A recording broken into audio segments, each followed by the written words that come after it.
স্বপ্নের একটা প্রত্যাবর্তন হবে এবং শেখ হাসিনার এই কামব্যাক, শেখ হাসিনার এই সমস্ত প্রতিকূলতাকে মোকাবেলা করে তার দৃঢ়তার সঙ্গে জনগণের উপর ভর করে এটি দেশের টক অব দ্য কান্ট্রি হচ্ছে, হত্যাযজ্ঞ পরিচালনা করছে, অপরাধমূলক কর্মকাণ্ড করছে, হুমকি ধামকি দিচ্ছে, ব্যবসা বাণিজ্য লুটপাট করছে, পরিবারের সদস্যদের উপরে ভয়াবহ হামলা করছে, বাড়ি বাড়ি তল্লাশি করছে, মিছিল করার কারণে নিপীড়নমূলক আচরণ প্রত্যেক দিনের রুটিনে পরিণত করেছে। সেটিও তারা উপলব্ধি করতে পারে না, বরং বাংলাদেশের মানুষকে তারা গিনিপিগ হিসেবে ব্যবহার করে। একটা ফতোয়া জারি করা হয়েছে যে শেখ হাসিনার কোনো বিবৃতি জারি করা যাবে না। এক প্রত্যাবর্তন 2.0 নিয়ে আপনারা কি ভাবছেন, এবং এই যে বাংলাদেশের মিডিয়াতে এই ধরনের ফতোয়া? আওয়ামী লীগ সভাপতি বঙ্গবন্ধু কন্যা দেশরত্ন শেখ হাসিনার প্রত্যাবর্তনকে ঘিরে বাংলাদেশের মানুষের মধ্যে অদ্ভুত এক আশাবাদের জাগরণ তৈরি হয়েছে। মানুষ মুখিয়ে আছে শেখ হাসিনা কখন বাংলাদেশে ফিরবে, এবং বাংলাদেশের মানুষ হৃদয় ভরা ভালোবাসা দিয়ে, মমতা দিয়ে এবং ভবিষ্যৎ নিয়ে এক ধরনের উচ্চ প্রত্যাশা নিয়ে শেখ হাসিনার প্রত্যাবর্তনের দিকে তাকিয়ে আছে। দলীয় প্রস্তুতি, মানুষের মধ্যে স্বতঃস্ফূর্ত সমর্থন এবং ভবিষ্যৎ রাজনৈতিক পদক্ষেপ আওয়ামী লীগের, এটিকে কেন্দ্র করেই আমাদের বাংলাদেশের রাজনীতিতে একটা তুমুল তরঙ্গ উপস্থাপিত হয়েছে। এবং আমরা বিশ্বাস করি যে শেখ হাসিনার এই প্রত্যাবর্তন বাংলাদেশের রাজনীতির সমীকরণ বদলে দেবে, বাংলাদেশে আবারও বদলের রাজনীতির সূচনা করবে এবং বাংলাদেশের মানুষ যেটি প্রত্যাশা করছে, একটা গণতান্ত্রিক নিরাপদ বাংলাদেশ, একটা অধিকার ভিত্তিক বাংলাদেশ, শেখ হাসিনার প্রত্যাবর্তনের মধ্য দিয়ে তাদের স্বপ্নের একটা প্রত্যাবর্তন হবে। এবং শেখ হাসিনার এই কামব্যাক, শেখ হাসিনার এই সমস্ত প্রতিকূলতাকে মোকাবেলা করে তার দৃঢ়তার সঙ্গে জনগণের উপর ভর করে আবারও ঘুরে দাঁড়ানোর যে লড়াইয়ের দীপ্ত উচ্চারণ, এটা বাংলাদেশের রাজনীতিতে একটি ইতিবাচক পরিবর্তনের দিকে নিয়ে যাবে, সেটি সবার মধ্যে সেই সম্ভাবনাটা প্রতিফলিত হচ্ছে। আপনার কি মনে হয় যে এই ঘোষণার পর থেকে আপনারা কি অবজার্ভ করছেন যে আদতে কারা ভয় পেয়েছে, আদতে কারা ভয়ে আছে? কারণ একাধিক বক্তব্য উঠে আসছে, দেখছি নাহিদ বা অন্যান্য যারা রয়েছেন তারা বিভিন্ন কথা বলছেন। কতটা ভয়ে রয়েছেন তারা? মিডিয়াতে তো সম্পূর্ণভাবে এক ধরনের অলিখিত, লিখিত সব ধরনের নির্দেশনাই দেয়া রয়েছে এবং শেখ হাসিনার সাক্ষাৎকার, বক্তৃতা, বিবৃতি প্রচার করা যাবে না।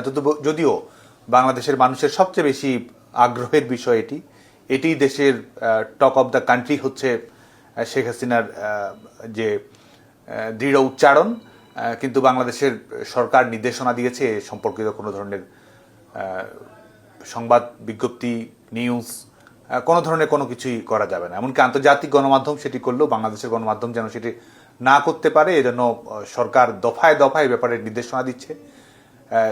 সামরিক, বেসামরিক গোয়েন্দা সংস্থাগুলোকে ব্যবহার করা হচ্ছে এই ব্যাপারে, যেন কোনো ধরনের তথ্য যেন প্রচারিত না হয়। কিন্তু আসলে যে পরিস্থিতি তৈরি হয়েছে, বাংলাদেশের মানুষের যে আগ্রহ তৈরি হয়েছে, মানুষই আসলে শেখ হাসিনার সবচেয়ে বড় মিডিয়া। সাধারণ মানুষের যে সক্রিয়তা, সাধারণ মানুষের যে ইচ্ছা, সেটি আসলে শেখ হাসিনার আন্দোলন সংগ্রামের গণমাধ্যমের ভূমিকায় অবতীর্ণ হয়েছে। এবং এই ধরনের বিধিনিষেধ আরোপ করে, এই ধরনের সেন্সরশিপের বিধিনিষেধ আরোপ করে আমরা মনে করি যে শেখ হাসিনার লড়াই সংগ্রামকে আসলে বিঘ্নিত করা যাবে না।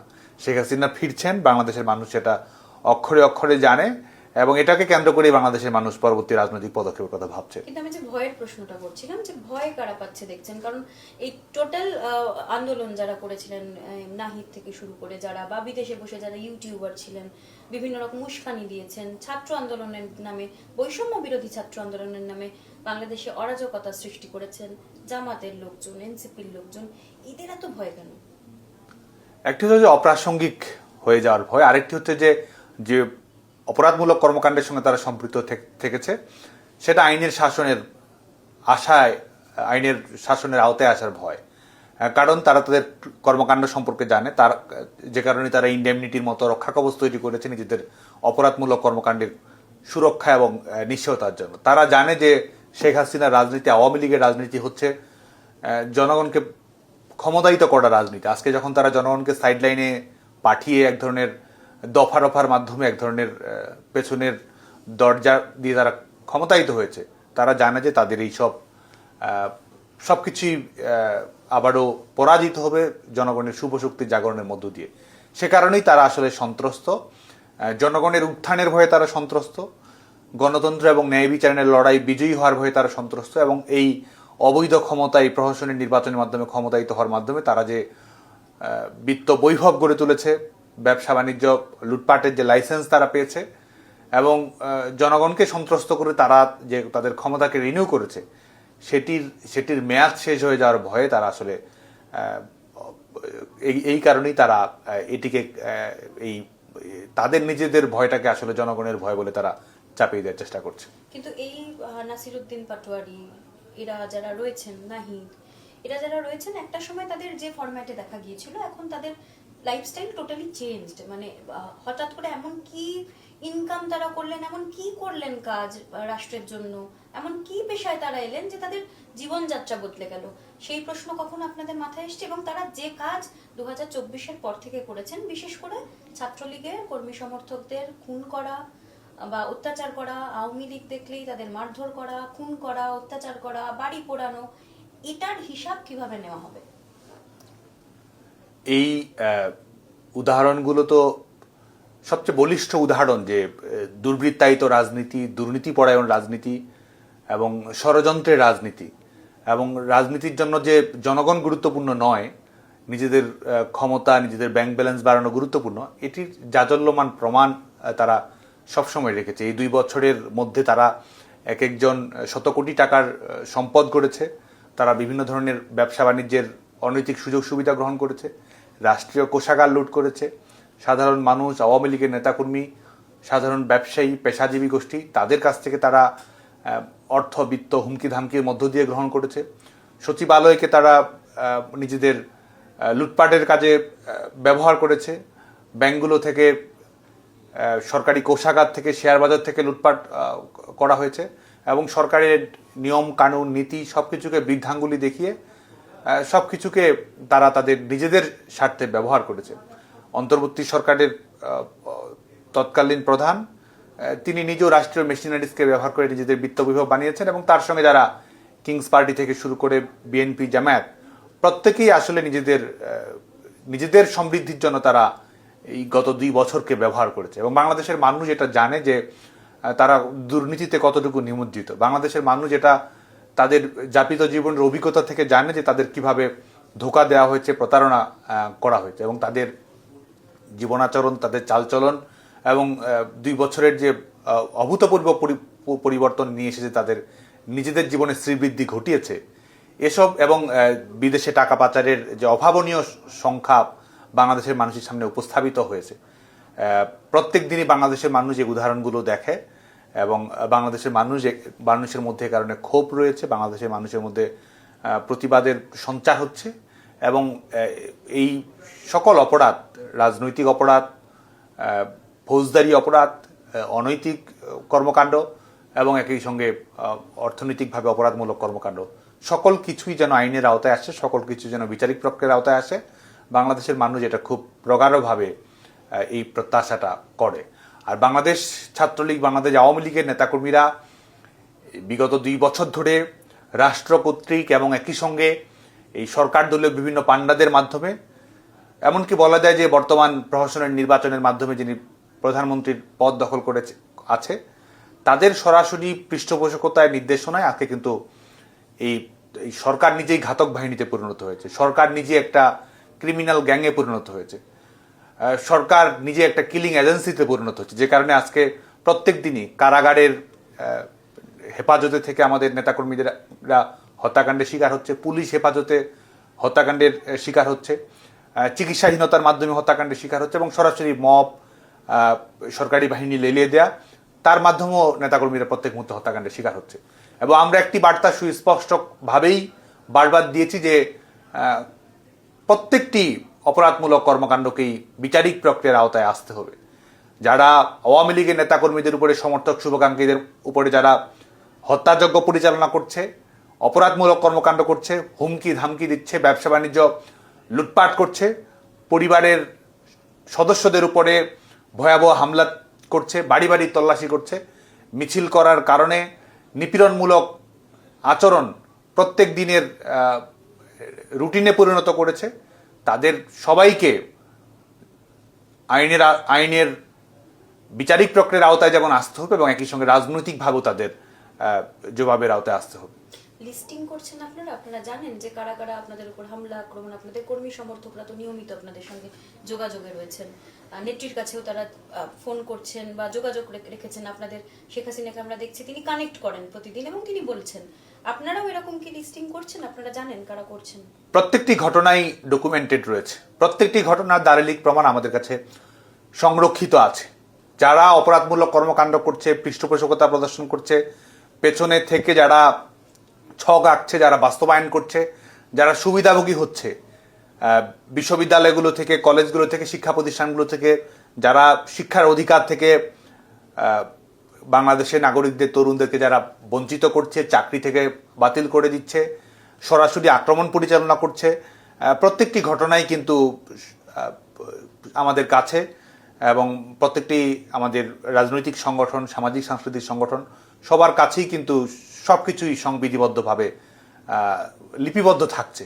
এবং যারা এই কাজগুলো করছে আমরা বারবার সতর্কবার্তা উচ্চারণ করেছি এবং এটি সুস্পষ্ট যে এটা আসলে ধরে ধরে প্রত্যেকটি ঘটনাকে বিচারিক প্রক্রিয়ার আওতায় নিয়ে আসা হবে এবং প্রত্যেকটি ঘটনার জন্য যা যা করা প্রয়োজন, যা যা জবাব দেওয়া প্রয়োজন, ন্যায় বিচার নিশ্চিত করার জন্য যা যা করা প্রয়োজন আমাদের পক্ষ থেকে, দলের পক্ষ থেকে এবং ভবিষ্যতে আওয়ামী লীগের নেতৃত্বে যে সরকার গঠিত হবে তার পক্ষ থেকে অবশ্যই এগুলোকে বিচারিক প্রক্রিয়ার আওতায় আসতে হবে। এবং এটা মনে করার কোনো কারণ নেই যে একটি ঘটনাও তার জন্য যে উপযুক্ত প্রাপ্তিটি নিশ্চিত করা হবে তার বাইরে কোনো ঘটনা ছাড় পাবে।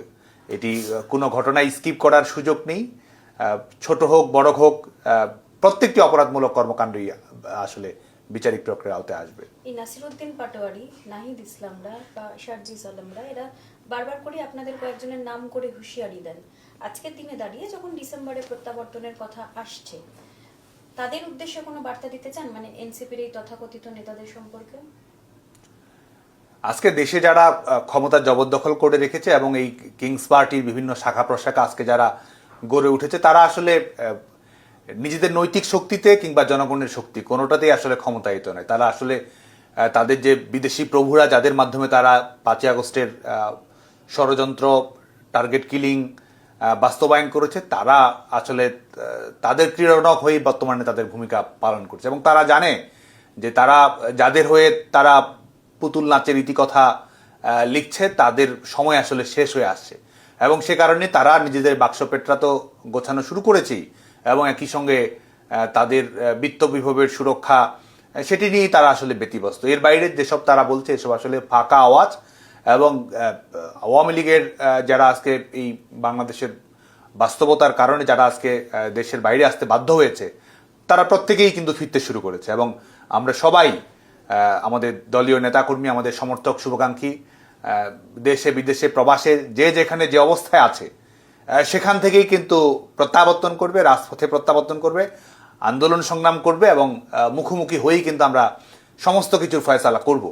এবং কি বলবেন যে কাউন্টডাউন স্টার্টস ফর দেম? সেই কাউন্টডাউন তো শুরু হয়ে গেছেই এবং সেই কাউন্টডাউন যে শুরু হয়ে গেছে সেটা তারা নিজেরাও ভালো করে জানে এবং সে কারণেই তারা আসলে প্রহর গুনছে তাদের এই ষড়যন্ত্রমূলক যে ক্ষমতা সেটি শেষ হওয়ার প্রহর তারা গুনছে এবং আমরা আমাদের যে রাজনৈতিক লড়াই সেটিকে আমরা নতুন মাত্রায় নিয়ে যাওয়ার জন্য আমাদের যে দলীয় কর্মসূচি কৌশল সেটি ত্বরান্বিত করছি এবং তাদের জনগণের যে সমর্থন সেটি আওয়ামী লীগের জন্য, বঙ্গবন্ধু কন্যা দেশরত্ন শেখ হাসিনার জন্য প্রত্যেক মুহূর্তেই সেটি বৃদ্ধি পাচ্ছে। শেখ হাসিনার নেতৃত্বের প্রাসঙ্গিকতা বাংলাদেশের মানুষের কাছে প্রত্যেক দিনই বাড়ছে এবং এটি যে একটি অপরিহার্য বাস্তবতা, এটি যে একটা অনিবার্য বাস্তবতা, এটি যে বাংলাদেশের বিদ্যমান সংকটের একমাত্র সমাধান সেটিও তারা জানে এবং যে কারণেই তারা আসলে আমি মনে করি যে তারা এই যে ভবিষ্যৎ তাদের জন্য অপেক্ষা করছে সেটি তারা সম্যকভাবেই জানে এবং সে কারণেই রাষ্ট্রযন্ত্রকে ব্যবহার করে এই হুমকি ধামকি এবং ত্রাসের পরিবেশ তারা আসলে অব্যাহত রাখতে চায়। কিন্তু এসবের কোনো কিছুই আসলে আওয়ামী লীগের নেতৃত্বে জনগণের যে উত্থান হচ্ছে সেটিকে বিলম্বিত করতে পারবে না। যে ছাত্রলীগ কতটা প্রস্তুত প্রত্যাবর্তনের জন্য? আমরা মনে করি যে ছাত্রলীগের কর্মীরাই এই প্রত্যাবর্তনের গল্প লিখবে, প্রত্যাবর্তনের স্ক্রিপ্ট তৈরি করবে, এবং ছাত্রলীগের নেতাকর্মীদের রক্তে, ঘামে, শ্রমে, স্লোগানে, লড়াইয়ে, সংগ্রামের ত্যাগে এই প্রত্যাবর্তনের গল্পই আসলে লেখা হচ্ছে। এবং প্রত্যাবর্তনের গল্পটা বলতে আওয়ামী লীগের নেতাকর্মীরা, ছাত্রলীগের নেতাকর্মীরা তো লড়াই করে যাচ্ছে সবসময়। আওয়ামী লীগের নেতাকর্মীরা, ছাত্রলীগের নেতাকর্মীরা তো সাধারণ মানুষের সঙ্গে প্রত্যেক মুহূর্তেই মিশে আছে, তাদের মননে, তাদের জীবনে, তাদের ঘুরে দাঁড়ানোর প্রত্যয় সবকিছুতেই তো আছে।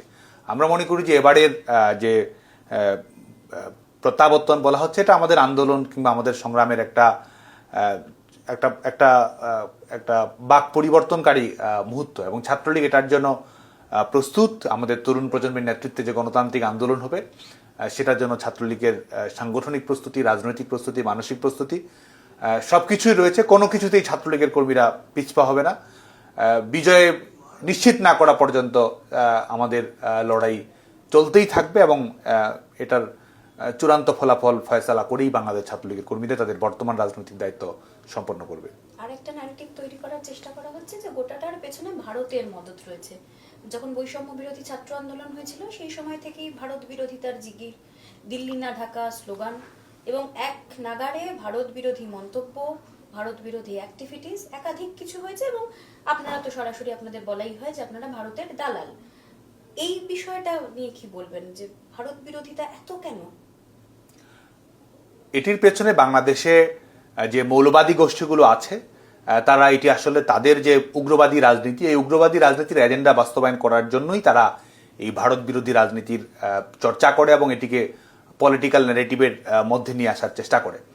ভারত বিশ্বের বৃহত্তম গণতান্ত্রিক রাষ্ট্র হিসেবে আমাদের দেশের ইতিহাস, ঐতিহ্য, আমাদের মুক্তিযুদ্ধ সকল কিছুর সঙ্গে অচ্ছেদ্য বন্ধনে জড়িত। ভারতের জনগণের সঙ্গে বাংলাদেশের জনগণের একটা ঐকান্তিক আস্থা, বিশ্বাস, ভালোবাসা এবং অভিন্ন আশাবাদের সম্পর্ক রয়েছে। কারণ বাংলাদেশের মানুষ জানে যে আমাদের অভিন্ন ইতিবাচক পারস্পরিক আস্থার যে সম্পর্ক, এটা দুই দেশের জনগণের জন্য ইতিবাচক। এবং আওয়ামী লীগের নেতৃত্বে, বঙ্গবন্ধু কন্যা দেশরত্ন শেখ হাসিনার নেতৃত্বে যে যে কূটনৈতিক দৃষ্টিভঙ্গিটি ছিল সেটা বাংলাদেশের মানুষের স্বার্থ সুরক্ষা করেছে। সেটি আমাদের দেশের সেটি অর্থনৈতিক সম্প্রসারণ হোক, সেটি বাংলাদেশের সমুদ্র সীমার সম্প্রসারণ হোক, সেটা আমাদের সীমান্ত সুরক্ষা হোক, সেটি আমাদের পারস্পরিক যে বোঝাপড়ার সম্পর্ক রয়েছে যেটির মাধ্যমে জনগণ আসলে ক্ষমতায়িত হয়, সেটার জন্য ইতিবাচক ভূমিকা রেখেছে আওয়ামী লীগ সরকার। এবং রাজনৈতিক দল হিসেবে আওয়ামী লীগ সেই সম্পর্ককে গভীরভাবে ধারণ করে, কারণ এটাই বাংলাদেশের মানুষের স্বার্থের সুরক্ষা করে। এবং বিপরীতে আজকে যারা এই ভারত বিরোধী রাজনীতি যারা নিয়ে আসার চেষ্টা করছে, তারা আসলে এই যে পরিবর্তিত বিশ্ব বাস্তবতা, এই বিশ্ব বাস্তবতার সুর তারা উপলব্ধি করতে পারে না। তারা বাংলাদেশের মানুষের জন্য কোনটি উপকারী সেটিও তারা উপলব্ধি করতে পারে না, বরং বাংলাদেশের মানুষকে তারা গিনিপিগ হিসেবে ব্যবহার করে। বাংলাদেশের মানুষের স্বার্থের সুরক্ষা না করে নিজেদের স্বার্থ, নিজেদের উগ্রবাদী রাজনীতির সুরক্ষা করতে গিয়ে তারা এ ধরনের বিপজ্জনক রাজনৈতিক দৃষ্টিভঙ্গি গ্রহণ করে। এবং এই বিপজ্জনক রাজনৈতিক দৃষ্টিভঙ্গি বাংলাদেশের মানুষের স্বার্থের পরিপন্থী, আমাদের স্বাধীনতা, সার্বভৌমত্বের জন্য বিপজ্জনক। এবং যে আন্তর্জাতিক যে সন্ত্রাসী গোষ্ঠীগুলোর সঙ্গে এই উগ্রবাদী গোষ্ঠীগুলো সম্পর্ক রাখে, এটা আমাদের যে শুধুমাত্র বাংলাদেশের জন্য নয়, এটা আমাদের যে আঞ্চলিক স্থিতিশীলতা, শান্তি, সুরক্ষা রয়েছে সেটির জন্য একটি হুমকি স্বরূপ। এই উগ্রবাদী সন্ত্রাসী নেটওয়ার্ক বাংলাদেশের অভ্যন্তরেও বিভিন্ন ধরনের সন্ত্রাসী কর্মকাণ্ড পরিচালনা করেছে। এটা আমাদের কোনো সাংবিধানিক গণতান্ত্রিক ব্যবস্থায় তারা বিশ্বাস করে না। এবং আজকে বাংলাদেশে যখন গণতান্ত্রিক রাষ্ট্র ব্যবস্থাটা ভেঙে পড়েছে, আইন শৃঙ্খলা ব্যবস্থা যখন ভেঙে পড়েছে, বাংলাদেশ যখন আজকে আন্তর্জাতিক সন্ত্রাসী গোষ্ঠীর অবাধ বিচরণ ক্ষেত্রে পরিণত হয়েছে, তখন আসলে আমাদের এই বিষয়ে আমরা জনগণের এই বিষয়ে উদ্বেগ রয়েছে। জনগণ আসলে এই বিষয়ের একটা সুরাহা চায়। গণতান্ত্রিক রাষ্ট্র ব্যবস্থা যেমন চায় বাংলাদেশের জনগণ, একই সঙ্গে এই উগ্রবাদী সন্ত্রাসী নেটওয়ার্ক গোষ্ঠীটি যেন তাদের যে দিবা স্বপ্ন সেটি যেন বাস্তবায়ন না করতে পারে, সে ব্যাপারেও কিন্তু বাংলাদেশের জনগণের আশা রয়েছে, সজাগ দৃষ্টি রয়েছে। সাংগঠনিক নিজেদের ক্ষমতা নাকি অন্য পররাষ্ট্রের মদত, কোনটার সাহায্যে আপনারা প্রত্যাবর্তন 2.0 করছেন ডিসেম্বর? আওয়ামী লীগের রাজনৈতিক যে সংগ্রাম, আমাদের দীর্ঘদিনের যে ঐতিহ্য এবং ভবিষ্যতেও যে আমাদের কৌশল, সেটার কেন্দ্র হচ্ছে জনগণ। সেটার নিউক্লিয়াস হচ্ছে বাংলাদেশের যে রাষ্ট্র, সেই তার জনগণের স্বার্থের সুরক্ষাকে কেন্দ্র করেই বাংলাদেশের রাজনীতি আবর্তিত হয়। সেটা নিশ্চিত করাই আওয়ামী লীগের এবং আমাদের রাজনৈতিক দলের অন্যতম ম্যান্ডেট। এবং আওয়ামী লীগ সভাপতি বঙ্গবন্ধু কন্যা দেশরত্ন শেখ হাসিনা সবসময় আন্দোলন সংগ্রামে ভরসা করেছেন জনগণের উপরে। জনগণের প্রত্যাশা, প্রাপ্তি, তাদের বাস্তবতা, সেটার সঙ্গে সামঞ্জস্য রেখেই তিনি কর্মকাণ্ড পরিচালনা করেছেন। তো বর্তমানেও আমাদের ভরসার কেন্দ্র হচ্ছে বাংলাদেশের জনগণ। এবং বাংলাদেশের জনগণ একটা গণতান্ত্রিক রাষ্ট্র ব্যবস্থা চায়, বাংলাদেশের জনগণ একটা নিরাপদ বাংলাদেশ চায়, বাংলাদেশের জনগণ মুক্তিযুদ্ধের অঙ্গীকারের ভিত্তিতে পরিচালিত একটা রাষ্ট্র ব্যবস্থা চায়। আজকে যখন জনগণের এই সকল প্রত্যাশাকে অপ্রাসঙ্গিক করে দেওয়ার চেষ্টা করা হচ্ছে, তখন আওয়ামী লীগ জানে যে জনগণের এই প্রত্যাশা পূরণ করার মাধ্যমেই আমাদের আন্দোলন সংগ্রামকে শক্তিশালী করা সম্ভব। একই সঙ্গে আমরা বিশ্বাস করি যে বিশ্বের সকল এই গণতন্ত্রের প্রতি সংবেদনশীল দায়বদ্ধ রাষ্ট্র সংস্থা, আমরা বিশ্বাস করি যে বাংলাদেশের জনগণের যে গণতান্ত্রিক আন্দোলন, সেই গণতান্ত্রিক আন্দোলনের প্রতি তারা ইতিবাচক সমর্থন প্রকাশ করবে। বাংলাদেশে একটা বহু প্রচলিত এবং অবশ্যই বঙ্গবন্ধুর বক্তব্য, যে বক্তব্য সব থেকে যে কোনো ক্ষেত্রে ব্যবহার করা হয়, আমাগো কেউ দাবায় রাখতে পারবে না। আজকের দিনে দাঁড়িয়ে বাংলাদেশের মানুষের উদ্দেশ্যে কি সেই কথাটাই বলবেন? অবশ্যই বাংলাদেশের জনগণের লড়াই সংগ্রামের যে কোনো পরাজয় নেই, তার সবচেয়ে বড় প্রমাণ তো আওয়ামী লীগের রাজনৈতিক লড়াই সংগ্রাম। সমস্ত প্রতিকূলতাকে মোকাবেলা করে আওয়ামী লীগ এই দেশের স্বাধীনতা নিশ্চিত করেছে, গণতন্ত্রকে চ্যাম্পিয়ন করেছে। একটা স্থিতিশীল কল্যাণধর্মী রাষ্ট্র ব্যবস্থা আওয়ামী লীগই উপহার দিয়েছে। এবং বাংলাদেশকে যে দাবিয়ে রাখা যায় না, আওয়ামী লীগের নেতৃত্বাধীন সরকার তো সেটি প্রত্যেক মুহূর্তেই প্রমাণ করেছে। তাদের দৃঢ়, দূরদর্শী এবং জনগণ কেন্দ্রিক নেতৃত্বের মাধ্যমে তারা সেই রূপায়ণটাও ঘটিয়েছে। সে কারণে আওয়ামী লীগের নেতৃত্ব বাংলাদেশের জনগণের কাছে পরীক্ষিত নেতৃত্ব। আওয়ামী লীগের ক্ষমতায়িত হওয়া আসলে সত্যিকার অর্থে জনগণের ক্ষমতায়িত হওয়া। এবং আওয়ামী লীগ এমন একটি রাজনৈতিক দল যারা সবসময়ই যে পরিবর্তিত বিশ্ব বাস্তবতা সেটিকে উপলব্ধ সব করে।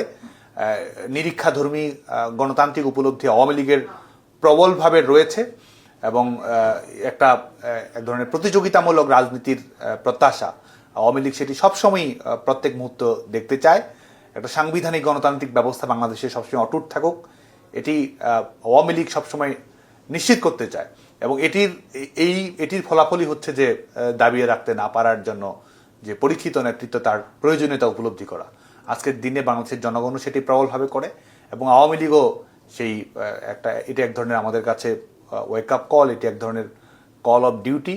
এবং আওয়ামী লীগ বর্তমান সময়ে বাংলাদেশ যে চ্যালেঞ্জগুলো মোকাবেলা করছে, সেই চ্যালেঞ্জগুলো মোকাবেলা করার ক্ষেত্রে এই দাবিয়ে রাখতে না পারার জন্য যে আমাদের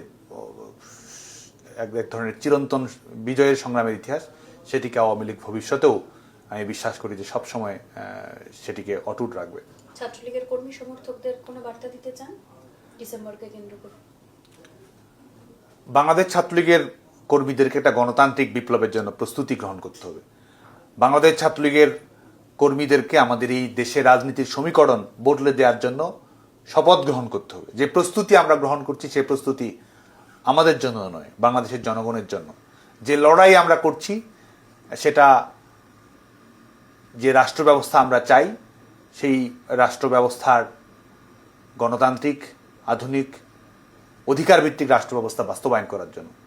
যে সংগ্রাম আমরা করছি, সেটা বাংলাদেশের সমস্ত মানুষের জন্য, দেশের জন্য, বদলের জন্য, ভবিষ্যতের জন্য, পরিবর্তনের জন্য। এবং আমি বিশ্বাস করি যে আমাদের ছাত্রলীগের কর্মীরাই এই লড়াই সংগ্রামে নেতৃত্ব দেবে, তারাই জনগণকে চ্যাম্পিয়ন করবে এবং এই লড়াই সংগ্রামকে চূড়ান্ত বিজয়ের দিকে অবতীর্ণ করার মাধ্যমে বাংলাদেশ ছাত্রলীগ তার ইতিহাস অর্পিত দায়িত্ব পাবে।